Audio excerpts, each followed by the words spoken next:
How old are you? Oh, you're watching my. I know who you are, guys. Remind me your YouTube channel, the Puerto Rican Jew. You recognize me without the flag? Get out of here. Of course, of course. I see your channel. I see your channel's blowing up. Not really. Thanks to you and Yoav. I want to give you an award, right? Once you get to 500,000, you'll get this. I'm not even at 5,000. Well, 5,000 is crazy. It's crazy good. Good for you. Thanks to you and Yoav. I appreciate you guys. I really do. What did you have to do? You shouted me out. Yoav shouted me out. I think Yoav shouted me out first. I don't know if he is the reason that you know who I am, but I don't know. But you guys shouted me out, and that really skyrocketed my views for sure. So I'm gonna shout it out again. The Puerto Rican Jew on YouTube. Look her up. She's got an American flag and an Israeli flag behind her. Usually when she talks to people on OmeTV, she's at 5,000 subscribers. Insane. Almost. I remember when almost. I got 5. Almost. So she's gonna get it, right? She's gonna get it soon. I remember when I had 5,000, I was so excited. I was like, "That's it. The sky's the limit. I'm gonna be the next Aiden Ross." And then I just kept posting videos, kept doing reaction videos, and it did skyrocket. You know, I started it like 2 years ago. Crazy. Yeah, I was there right in the beginning when you first started posting, and honestly, believe it or not, I grew up very secular. You know, I'm Jewish. My father's a Jew. My mother was Puerto Rican. So I'm not Jewish, but my ethnicity is Jewish. I have DNA. My DNA is Jewish. So a lot of people like to say like, "Oh, you're not Jewish because your mom's not a Jew." Well, I've done my DNA test. I'm very much so Jewish, although I'm not religiously Jewish. A lot of people like to use that against me, but still, even if I wasn't, I eat, sleep, and bleed. I love Israel. I love the Jewish people. My family, my grandmother. You can't take that away from me as much as you try to. Even if I wasn't, we could take all that away. I love you guys and I appreciate you guys and I appreciate what you're doing for us and our community. And I love you so much. Thank you so much. We love you too. And thank you for what you're doing for our community. You know, it doesn't matter if you've got 5,000 subscribers, 10 million subscribers. It doesn't matter. As long as you're doing it, I support it. And I'm sure that you'll get some more shout outs if you talk. Have you talked to Tal, the traveling clad? One day. That's one thing. A lot of people say like when they see my debates on OmeTV, I am very much so more aligned with him and how he approaches people. I wish I could bring up the years and the numbers like you do. I'm trying to channelize that. I'm trying to get to that level, but I'm just not there. But I like to dumb people down a little bit and like check them kind of, you know.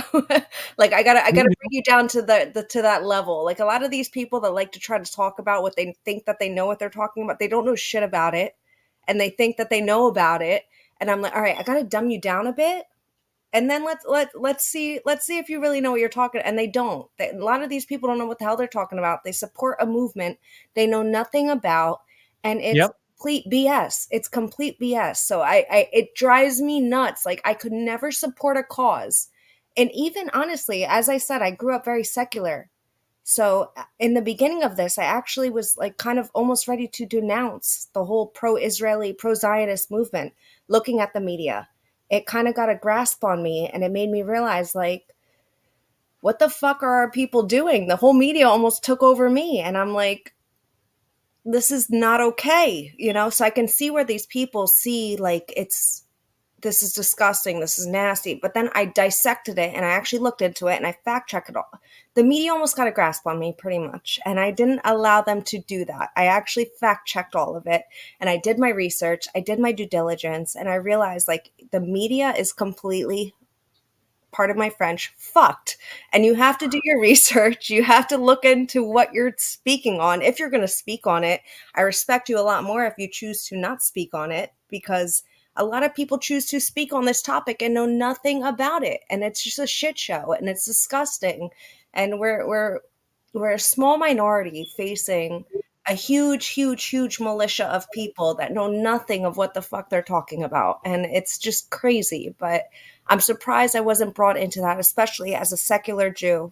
Never stepped foot in Israel, not living in Israel, never stepped a foot in Israel. Don't know what the hell the Israelis, you and Tal and all these other people living in. Even when I see an Israeli Jew speaking with even the slightest bit of leftist mentality, like oh, two states. What the fuck are you talking about? I used to believe in two states. After October 7th, you really truly believe that two states can exist now?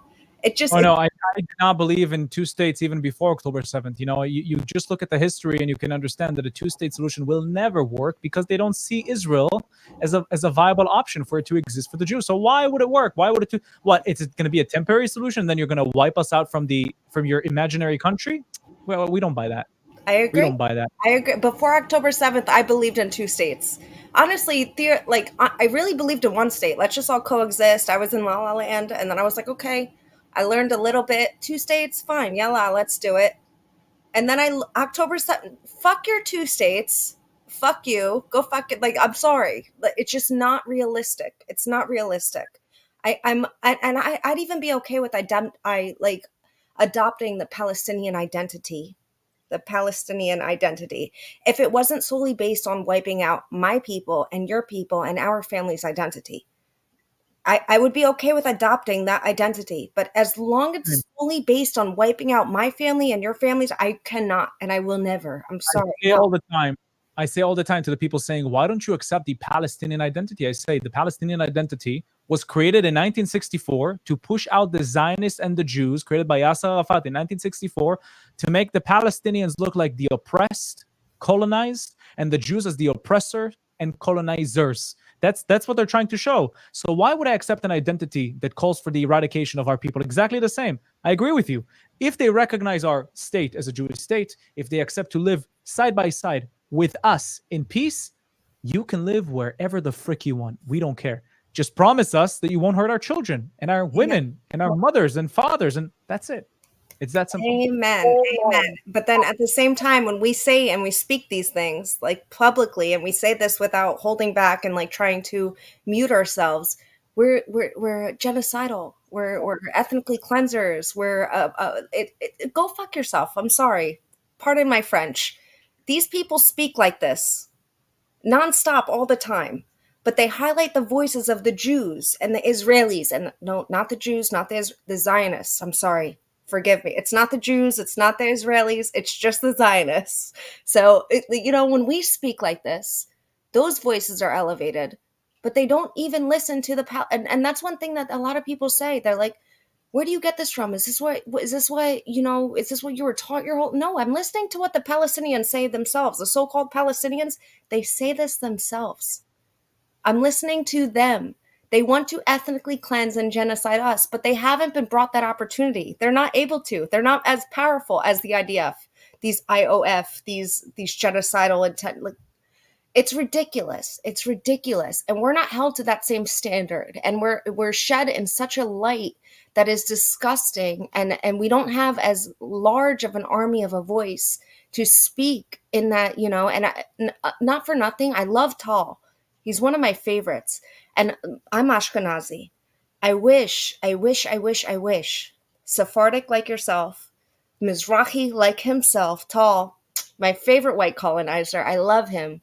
I wish you guys could be put on the front lines, and I appreciate you so much for being on the front lines. You very much so are now. You should have been 5 years ago, even more before that. I wish a lot of people didn't think of people looking like me or Ben Shapiro. Like, I wish people like you, and you're my people. I'm not saying we're the same freaking people, but I wish we could have more people like you, because it completely breaks their narrative. Look you in the face and look Tal in the face and call him a white colonizer, even though people still will. But what kind of a joke is that? It's such a joke. They know nothing. They know nothing about Israel. They know nothing about the Jews.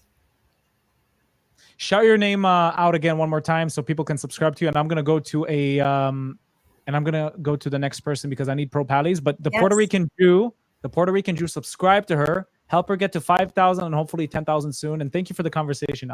Inshallah, brother. I love you. I'm Israel Chai. I respect you. You're amazing. Thank you so much. You're amazing also. Much love. Have a good one. Much love. You too. I love Sahar with all my heart. He's absolutely fucking amazing. The pro Pali movement almost got a grasp on me. If it weren't for people like him and Tall and even Yoav, as such of a dork as he is, I love him. He's like just like fuming. I love him. But God bless you, Sahar. God bless you. All my Mizrahi and Sephardic brothers and Ashkenazi as well. Love you guys. I appreciate you guys. I'm Mizrahi.